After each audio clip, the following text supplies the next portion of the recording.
근데 내가 듣기 싫은데 다른 사람에게는 그래도 나는 해야 될 말 하겠어 라고 말할 때 여러분 이 말씀을 기억하라는 거예요. 대접받고 싶은 대로 대접하라는 겁니다. 그러니까 비판받기 싫으면 너도 비판하지 말라. 근데 여러분, 비판받는 것이 싫더라도 고쳐지고 성장하기 위해서는 반드시 비판이 필요하지 않습니까? 이 비판받지 않을 만큼 온전한 사람이 세상에 존재하지 않습니다. 그러니까 절대 권력이 절대 부패한다는 말이 있죠. 그러니까 비판받지 않는 권력은 무너집니다. 타락합니다. 비판받지 않는 사람은 망가지게 됩니다. 그러니까 이 개인의 성장과 공동체의 유익을 위해서는 그래서 반드시 비판하는 사람들이 있어야 하고 비판을 받을 수 있는 분위기가 형성되어 있어야 합니다. 중요한 것은 비판을 위한 비판, 또 무너뜨리기 위한 비판이 아니라 살리고 회복시키기 위한 건강한 비판이 있어야 한다는 거죠. 어느 공동체이든 건강한 비판이 사라지게 되면 무분별한 비판, 파괴적인 비판이 일어나게 됩니다. 그래서 오늘 말씀의 제목을 비판하지 말라가 아니라 건강한 비판이라고 잡은 것입니다. 오늘 본문에 나타난 주님의 말씀도 도무지 비판하지 말라는 것이 아닙니다. 함부로 비판하지 말라는 의미입니다. 그러니까 비판의 목적이 형제를 죽이는 것이 아니라 형제를 살리는 것입니다. 그 눈 속에 있는 티를 빼내주는 것이 비판의 목적이라는 거예요. 여러분 이제 5절 말씀을 읽어봅시다. 5절 말씀. 자, 읽겠습니다. 위선자들아, 먼저 내 눈 속에 있는 나무 토막을 빼내어라. 그 후에야 잘 보여서 내 형제의 눈 속에 있는 티를 빼낼 수 있을 것이다. 자, 내 형제의 눈 속에 있는 티를 어떻게 해야 돼요? 빼내야 된다는 거예요. 그 티를 볼 수 있어야지 그 티를 빼낼 수 있는 겁니다. 형제의 눈 속에 가시가 있어요? 그것을 보고 어떻게 그냥 둘 수 있겠습니까?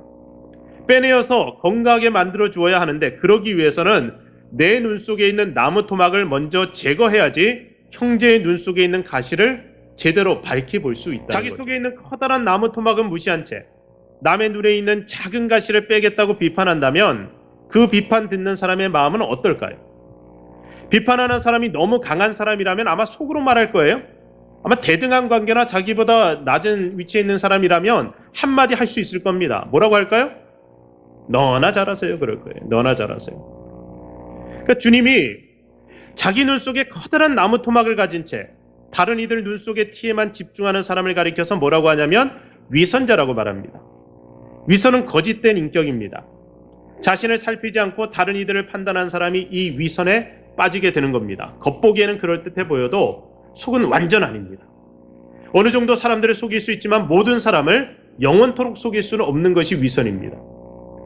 예수님 당시 바리새인들이 그런 오류에 빠진 사람들이었습니다. 율법을 철저하게 준수했어요. 거룩한 언행을 통해서 백성들에게 존경을 받았습니다. 그럼 그들의 눈에 보여진 예수님의 언행은 문제가 있었고 그래서 사사건건 예수님께 시비를 걸고 부딪히고 다투고 비판하는 그런 사람들이 되었습니다. 예수님도 그런 그들을 향해서 회칠한 무덤이라고 꾸짖으시면서 그들의 위선을 지적합니다.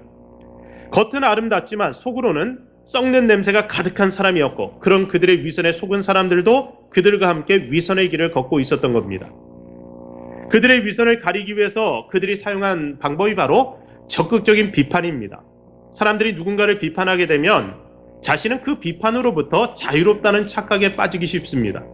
비판하는 위치에 서게 되면 자기의 내면을 들여다보지 않아도 되기 때문에 그렇습니다. 자신이 비판할 수 있는 자격을 가진 사람처럼 행동하기 위해서 겉으로는 더 그럴듯한 모습으로 자기를 꾸미게 된다는 거죠. 위선자들의 특징은 그겁니다. 겉으로는 괜찮게 행동해요. 근데 속은 아니에요. 그 속에 있는 그 더러움을 숨기기 위해서 적극적으로 다른 사람들을 꾸짖고 비판하는 거예요. 꾸짖고 비판할 때 그런 느낌이 들잖아요. 나는 비판하는 사람이니까 나는 너하고 다르다는 거예요. 그리고 스스로도 그런 사람인 것처럼 착각하면서 우월한 위치에 섰다고 그렇게 행동하는 거죠. 그러니까 더 많이 비판할수록 자신을 들여다보는 일에는 소홀해지게 됩니다.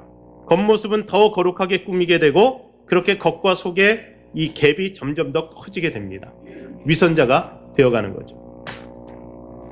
저는 지금 겉으로 드러나는 모습, 어떤 예의나 형식 같은 것이 중요하지 않다고 말씀드리는 것이 아닙니다. 내용이 없는 형식, 내용과 분리된 형식의 문제를 이야기하고 있습니다. 여러분 마태복음 23장 23절 말씀을 우리 같이 보겠습니다. 예수님이 바리새인과 서기관들에 대해서 하신 꾸짖으신 말씀인데요. 같이 읽어봅시다. 화 있을진저 외식하는 서기관들과 바리새인들이여 너희가 박하와 회양과 근체의 11조는 들이되 율법에 더 중한 바 정의와 긍휼과 믿음은 버렸도다. 그러나 이것도 행하고 저것도 버리지 말아야 할지니라. 자, 바리새인들 율법을 철저히 지키는 사람들이었죠. 작은 것들의 11조라도 철저하게 구별하여 드리는 그런 사람들이었습니다. 그런데 그들의 신앙적인 행동에도 불구하고 그들의 내면은 정의와 긍휼과 믿음이 없었습니다. 하나님에 대한 사랑이 없으면서도 사랑하는 척 행동할 수 있어요. 정의와 긍휼과 믿음이 없으면서도 율법적으로 완벽해 보이는 행동을 할 수가 있어요. 그러니까 마음이 없는 그런 행위, 거짓인데 반면에 행위로 드러나지 않는 마음은 무엇입니까? 아예 쓸모가 없어요. 마음은 거룩해요. 그런데 겉으로 거룩함이 드러나지 않으면 그건 쓸모가 없는 거죠. 그러니까 내면과 외면 모두가 중요합니다. 그래서 예수님은 이것도 행하고 저것도 버리지 말라는 겁니다. 그러니까 자신은 겉과 속이 동일하다고 말하는 분들 중에 또 이런 사람이 있어요. 그러니까 내면의 더러움을 겉으로 그냥 가감없이 막 쏟아내는 사람들이 있습니다. 혹시 이렇게 말하는 사람들 여러분 만나보신 적이 있을지 모르겠습니다. 나는 그래도 뒤끝은 없잖아. 막 그냥 쏟아내고 막 꾸짖고 막 정죄하고 나서 그리고 웃고 지나가는 거예요. 그래서 다시 그 사람 보면서도 딱 웃어요. 왜요? 난 뒤끝이 없으니까. 근데 뒤끝까지 있으면 그게 사람이에요? 근데 여러분 생각해 보세요. 나는 뒤끝이 없는데 자기의 무례한 그 행동 때문에 상처받고 아파하는 사람은 그건 어떻게 합니까? 그 사람은 지금 아프잖아요. 이런 사람들은 위선자는 되지 않지만 무법자가 되는 겁니다. 무례하고 무법한 사람이 되는 거예요. 그러니까 이 둘 다가 좋은 게 아닙니다. 우리는 우리의 언행을 통해서 자기 속에 있는 아름다운 사람을 드러내고 더러운 것은 가려야 됩니다. 더러운 것을 가리는 것을 가지고 위선이라고 말하지 않고 우리는 그것을 예의라고 이야기합니다. 위선과 예의 구분하는 방법 간단합니다. 자, 예의 한번 여러분 읽어보세요. 겉으로 드러나는 모습, 내면이 추구하는 모습. 그러니까 겉으로 드러나는 모습이 나의 내면이 추구하는 모습이라면 그것이 예의입니다. 그러니까 내 겉으로 드러나는 모습, 내 내면이 그런 모습을 추구하고 있어요. 아직 그런 모습이 아니더라고 하더라도 나는 그런 모습의 사람이 되고 싶어요. 나는 착하고 바른 사람이 되고 싶기 때문에 그런 모습으로 행동해요. 이건 예의예요. 그런데 겉으로 드러나는 모습이 나의 내면과 전혀 다른 모습이라면 그것이 바로 위선이 됩니다. 그러니까 내 내면이 추구하는 것은 전혀 그렇지 않은데 겉으로는 그런 사람인 것처럼 행동하는 것이 위선이 된다는 겁니다. 자, 이걸 조금 더 쉽게 설명하면 이래요. 남을 비판하지 않는 동안은 예의라고 할 수 있지만 비판하게 되면 위선이 된다는 거예요. 제가 조금 더 설명해 드릴게요. 마음속에 미움이 가득한 사람이 있다고 생각해 보세요. 이 사람은 자신의 미워하는 마음을 부끄러워하는 가운데 그 미운 마음을 감추고 행동합니다. 이것을 예의라고 해요. 부끄러워하기 때문에. 이건 좋은 게 아니니까. 그런데 그 마음을 감추기 위해서 다른 사람들의 미움을 지적하면서 그 사람들을 비판하게 되면 이것이 위선이 된다는 거예요. 저 사람은 사랑이 없어? 어떻게 그리스도인이 저렇게 말할 수 있어? 이거 뭐예요? 나는 내 속에는 사랑이 가득하다는 의미 아닙니까? 나는 미워하는 사람이 없다는 거예요. 그러니까 어떻게 저 사람은 저렇게 사람을 미워하고 어떻게 저렇게 정죄하고 어떻게 저렇게 행동할 수 있어? 근데 제 말투에서도 여러분 느껴지죠? 사실 자기는 사랑이 많다고 얘기하지만 사실 내 속에 있는 미움이 그대로 드러나고 있어요. 자기 속을 숨기기 위해서 자기하고 비슷한 사람, 어쩌면 자기보단 그래도 나은 사람인데 그런 사람들을 적극적으로 비판하고 공격하는 그 모습이 바로 위선이라는 겁니다. 인격이 부족한 사람, 무례한 사람들이 다른 이들을 비판하는 내용 들어보면 그 사람의 내면을 엿볼 수가 있습니다. 자, 돈 밝힌다고 비판하는 사람의 내면은 오히려 탐심이 가득해요. 그래서 내 속에 있는 탐심을 숨기기 위해서 다른 사람 속에 있는 작은 탐심을 발견해서 그것을 공격해내는 겁니다. 자, 1절과 2절 본문 말씀으로 돌아가 봅시다. 자, 여러분 읽어주세요. 시작.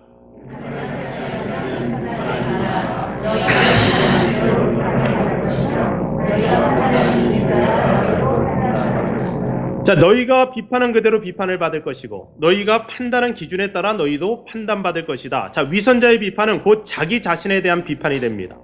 자기의 내면을 그대로 보여주었기 때문에 그렇습니다.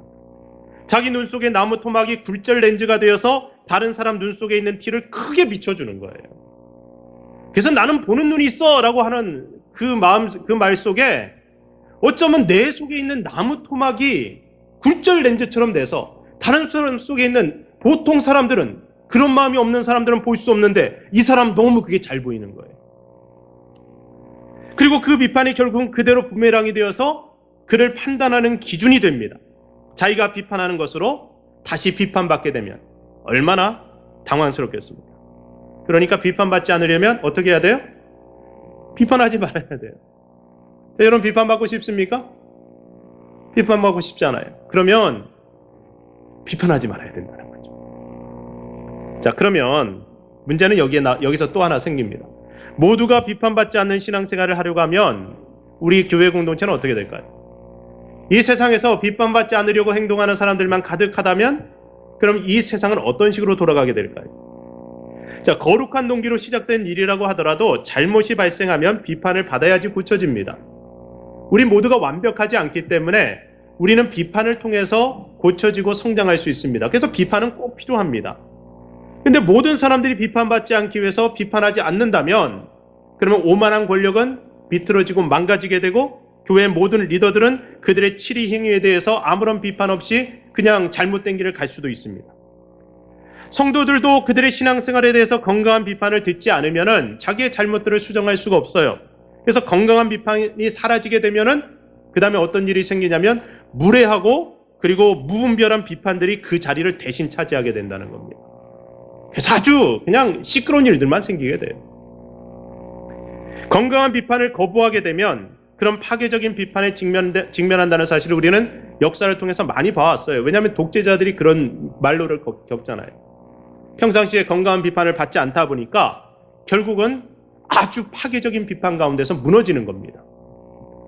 그러니까 비판의 목적은 무엇이냐면 비판하는 자를 우월하게 만들거나 그의 잘못들을 가리는 것이 아니라 비판받는 형제를 회복시키고 공동체를 건강하게 지키기 위해서 우리는 비판을 하는 겁니다.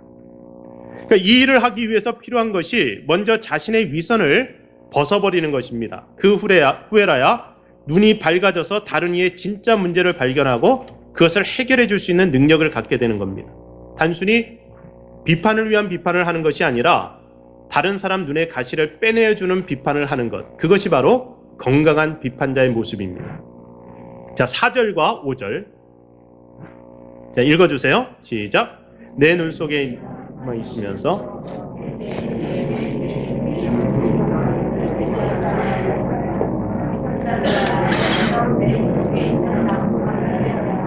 그 후에야 잘 보여서 내 형제의 눈 속에 있는 티를 빼낼 수 있을 것이다. 자, 그 후에야 잘 보여서 내 형제의 눈 속에 있는 티를 빼낼 수 있을 것이다. 그러니까 내 형제의 눈 속에 있는 티를 빼내기 위해서 먼저 너의 위선을 걷어버리라는 거예요. 네 눈 속에 있는 나무 토막 그거 빼내라는 겁니다.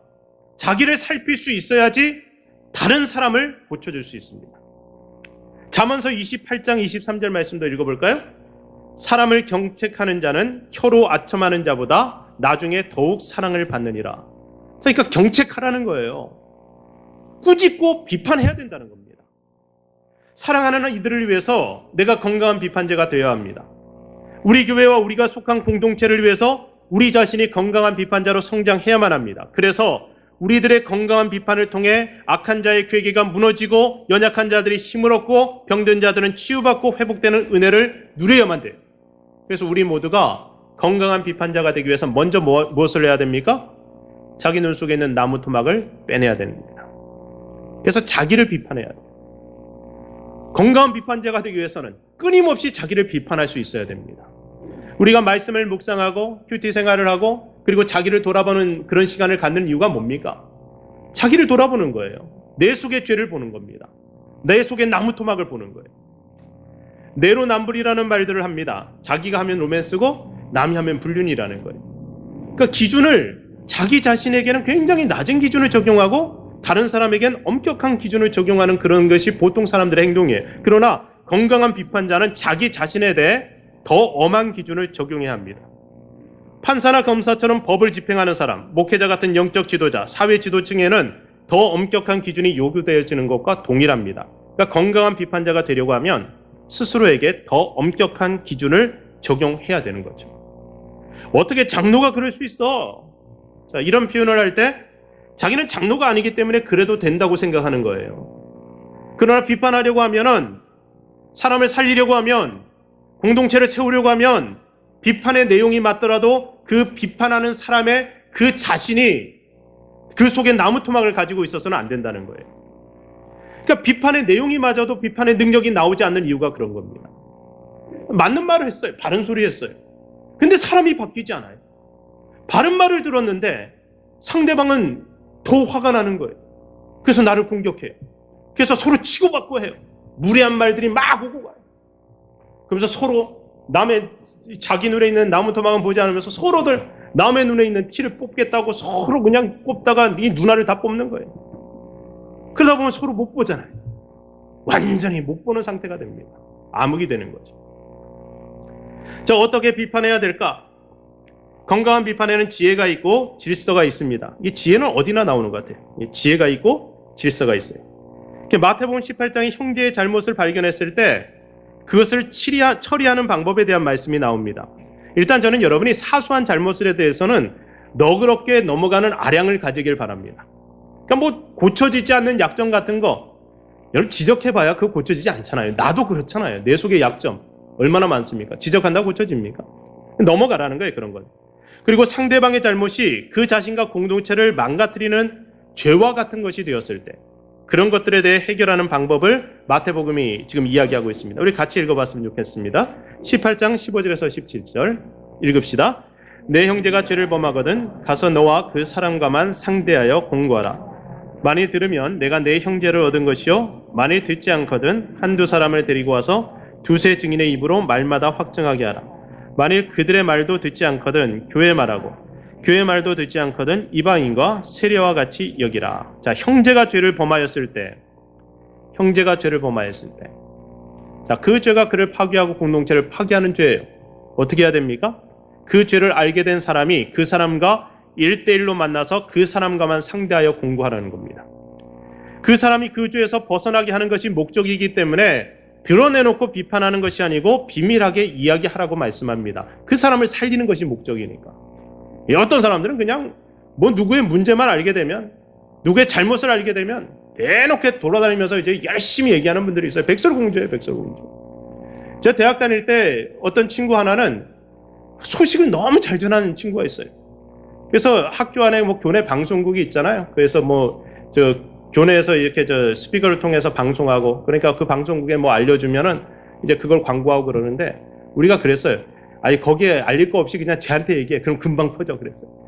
그냥 남의 얘기하는 걸 너무 좋아하는 사람이죠. 이런 사람을 잠언에서 뭐라고 얘기하는지 보세요. 11장 13절. 자, 읽어봅시다. 두루다니며 한담하는 자는 남의 비밀을 누설하나 마음이 신실한 자는 그런 것을 숨기느니라. 자, 그 다음 말씀 또 보세요. 경우에 합당한 말은 아로새긴 은쟁반의 금사관이라. 참 말을 잘해야 돼요. 경우에 합당하게 말해야 돼요. 사실을 전달하더라도 지혜 있게 말하는 법을 배워야 합니다. 아니 사실 얘기, 내가 없는 소리 했어라고 얘기해요. 아니 없는 소리 아니죠. 그런데 그 소리가 사람을 죽이는데 그거 좋은 거 아니잖아요. 함부로 말하는 것이 되지 않도록 충분히 기도해야 되고 먼저 자기 자신부터 살피고 상대방이 들을 준비가 되었을 때 겸손하고 온유한 태도로 말해야 됩니다. 그리고 나 자신도 정말 그런 죄에 빠질 수 있는 존재가 아닌지 자기 자신을 돌아볼 수 있어야 돼요. 갈라디아서 6장 1절 말씀 읽어봅시다. 형제들아 사람이 만일 무슨 범죄한 일이 드러나거든 신령한 너희는 온유한 심령으로 그러한 자를 바로잡고 너 자신을 살펴보아 너도 시험을 받을까 두려워하라. 자, 너 자신을 살펴보아서 너도 시험을 받을까 두려워하라. 너도 똑같은 죄 저지를 수 있다는 거예요. 그러니까 사람을 비판하고 그 사람을 꾸짖을 때도 나도 그 사람이 저지른 그 죄 때문에 무너질 수 있는 존재, 그런 연약한 존재라는 사실을 기억하고 두려워하면서 바로잡으라는 겁니다. 자, 그렇게 했는데 듣지 않으면 어떻게 합니까? 두세 증인과 함께 그의 잘못을 확증하라고 성경은 말씀합니다. 그러니까 증거와 증인을 통해서 그의 잘못을 드러내는 건데 이때는 이제 아픔이 따르게 됩니다. 근데 회복을 위해서는 어쩔 수 없는 과정이에요. 그 사람을 회복시키기 위해서. 두세 사람의 증인과 함께 그 잘못들을 지적하고 같이 협력해서 그를 고치는 겁니다. 자, 그래도 듣지 않으면 어떻게 합니까? 그때 교회의 말을 하라고 합니다. 공동체로부터 권한을 위임받은 리더십이 공적인 권위를 가지고 꾸짖는 것이 그래도 상처를 최소화하고 회복의 가능성을 높이는 방법입니다. 세상에서도 검사, 판사, 언론인처럼 사회 질서를 유지하고 공동의 선을 추구하기 위해 비판을 업으로 삼은 사람들이 있습니다.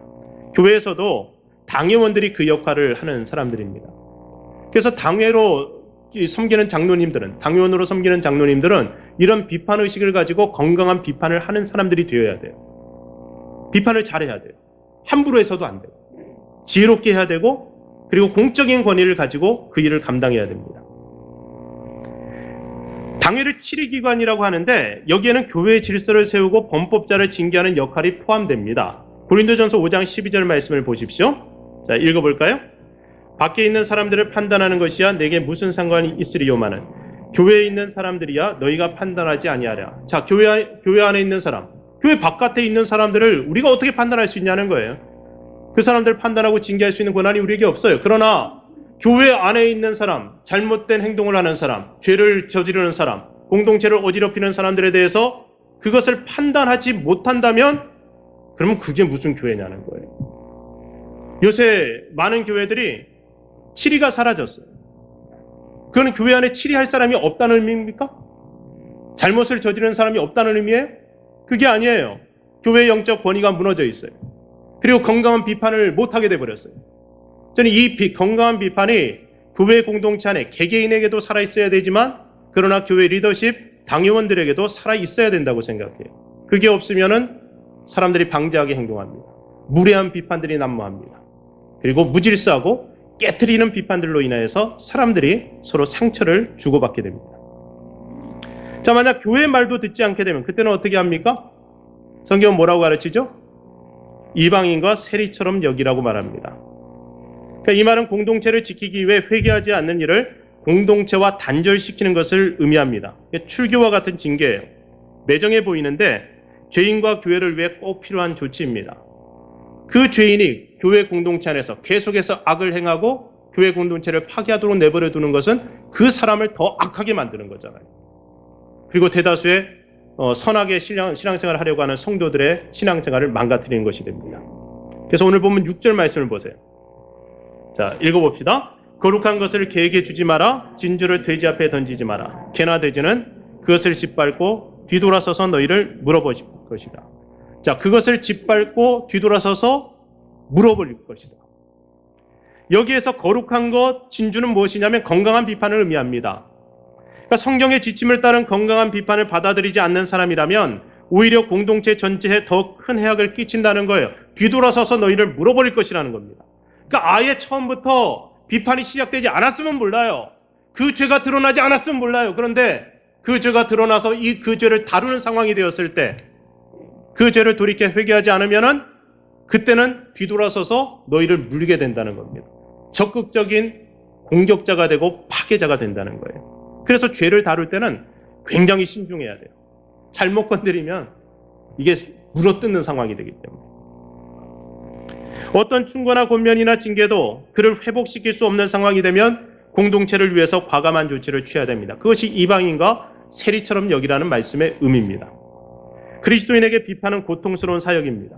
성품 좋은 그리스도인일수록 욕 안 먹고 살고 싶고 위로만 하며 살고 싶습니다. 저는 어떤 사람일까요? 비판하는 걸 좋아하는 사람일까요? 위로하고 그리고 따뜻하게 말하는 걸 좋아하는 사람일까요? 전자입니까? 후자입니까? 여러분 생각할 때 저는 어떤 사람일까요? 아직도 못 느끼시는 거예요? 이 비판하는 거 좋아하는 성격은 아니에요. 누굴 꾸짖고 이런 거 참 어려워요. 그럼에도 불구하고 교회 리더들은 그 일을 감당해야 된다고 성경은 말씀하는 겁니다. 위로만 하고 살고 싶어도 그럴 수 없을 때가 있어요. 그러나 예수님의 모든 비판의 말씀들이 그 말씀을 듣는 이들에게 생명이 되었듯이 우리도 생명을 살리는 건강한 비판자가 되어야 된다는 것이 오늘 말씀의 가르침입니다. 그러기 위해서 먼저 우리는 우리 자신을 철저하게 살펴야 됩니다. 위선자가 되지 않도록 함부로 말하지 말고 신중하게 말해야 된다는 거죠. 누군가를 비판해야 될 일이 생긴다면 정말 그것을 놓고 10번, 20번, 100번이라도 기도해야 된다는 거예요. 한마디 비판을 하기 위해서 10번이라도 하나님 앞에 엎드려서 그거 놓고 기도하지 않으면 그러면 그 비판은 사람을 죽이는 비판이 되기 쉽다는 겁니다. 그게 너무 쉽게 말하지 말아요. 어떻게 너 그럴 수 있어? 너 그런 식으로 행동하면 안 돼. 그거 잘못된 거야. 자, 이 말이 그렇게 쉽게 나와서는 안 된다는 거예요. 10번, 20번 기도하라는 겁니다. 내가 그런 말 들으면 기분 나쁜다는 건 상대방도 똑같다는 거예요. 기분 나쁠 말을 하는데 어떻게 그렇게 쉽게 말할 수 있냐는 거예요. 하다못해 저는 제 아이들을 꾸짖을 때도 10번, 20번 생각해요. 생각하고 말을. 그래야지 그 아이에게 생명이 되기 때문에. 그래서 화가 났을 때는 가능한 한 얘기 안 하려고 해요. 화가 났는데 가서 한번 얼굴 보면 짜증 섞인 말 한두 마디 하다가 다시 돌아서 이거 얘기하다가 이것도 얘 기분 상하고 그래서 서로 이제 분위기 안 좋아지면 안 되니까 다시 또 기도하고 또 기도하고 내가 그 사람을 사랑하고 그 사람을 회복시키고 싶으면 내가 이 공동체를 사랑하고 이 공동체를 아름답게 가꾸고 싶으면 나는 비판하는 것을 주의하고 또 주의해야 된다는 거죠. 그래서 사랑으로 말하고 질서를 따라 말하는 훈련을 끊임없이 해야 됩니다. 만약 우리가 건강한 비판을 할 수 있게 되면 그러면 우리는 비판보다 더 위대한 일을 할 수 있게 될 것입니다. 오늘 마을 본부에서 다루게 될 마지막 말씀의 내용이 그거예요. 요한복음 8장의 말씀을 오늘 우리가 이야기하고 그 말씀의 내용을 같이 묵상하게 되는데 다음번에는 이 8장의 말씀을 가지고 여러분하고 말씀을 나눌 겁니다. 정죄하지 않는 사람. 누구보다도 비판할 수 있는 분. 모든 사람의 일거수일투족을 다 알고 계시고 그 마음에 숨겨진 비밀을 다 알고 있고 그리고 누구보다도 거룩하고 아름다운 예수 그리스도께서 마지막에 선택하신 방법은 뭐냐면 나도 너를 정죄하지 아니하노니 가서 다시는 죄를 범하지 말라. 저는 우리 공동체가 이만한 거룩한 능력을 가졌으면 좋겠어요. 건강한 비판자들로 가득하여서 우리의 당회가 건강한 비판의 능력을 가지고 있어서 죄를 범한 사람이 그 앞에서 두려워 떨고 그리고 그런 사람들을 향하여서 우리가 너를 정죄하지 않을 테니 가서 다시는 죄를 범치 말라 했을 때 자유함을 얻고 하나님 앞에 회복된 길을 걸어갈 수 있는 그래서 이 공동체, 이 예배 공동체 안에 들어오기만 해도 이 예배 자리에 들어오기만 해도 그 하나님의 위대하심과 그 하나님의 엄중하심에 압도되어서 회개하고 돌이키는 역사들이 있는 그리고 용서하고 끌어안는 역사가 있는 그런 공동체가 우리 교회가 되었으면 좋겠습니다. 그러기 위해서 먼저 회복돼야 될 것 자기 자신을 철저히 살피고 다른 사람들을 사랑하는 마음으로 비판할 수 있는 건강한 비판의식 그런 비판자들이 우리가 되어야 된다는 거예요. 그러고 나서 끌어안는 사랑, 용서하고 회복시키는 능력의 사랑들을 우리가 실천하며 살아가는 그런 사람들이 되었으면 좋겠습니다. 오늘 여러분의 죄를 있는 그대로 정죄하지 않고 끌어안고 용서하신 그 예수 그리스도 앞에 여러분을 비판하시지만 그러나 다시 회복시키신 그 예수 그리스도 앞에 다시 겸손한 마음으로 엎드려서 나를 건강한 비판자로 성장시켜 주시옵소서. 기도하는 우리 모두가 되길 주 이름으로 축복합니다. 기도하겠습니다.